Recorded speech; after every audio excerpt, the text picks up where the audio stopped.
আশা করি সবাই ভালো আছেন। তো আমি এখন দাঁড়ানো আছি একটি তিল ক্ষেতের পাশে। পিছনে দেখতে পাচ্ছেন আমাদের স্কুল। তো যাদের বয়স মোটামুটি ৩০-এর কাছাকাছি বা যে সময়টাতে ইন্টারনেট এবং মোবাইল খুব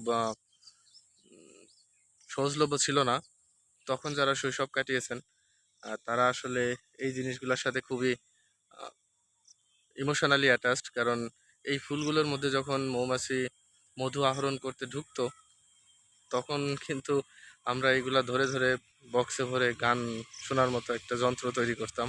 তো অনেকেরই এটা মনে পড়বে যারা করছেন ছোটবেলায়। এবং এটা নিয়ে দুটো প্রবাদ বাক্য বলতে পারেন, অথবা কারক আছে, যেটা বিভিন্ন পরীক্ষায় প্রায়ই আসে।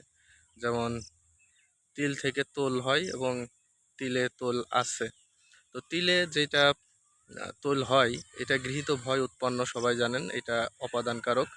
এবং তিলে তোল আছে, এটা হলো অধিকরণ কারক। তো এটা মনে রাখলে আশা করি কোনো পরীক্ষাতে ভুল হবে না। আর সবাইকে ধন্যবাদ জানিয়ে আজকে এখানে শেষ করছি।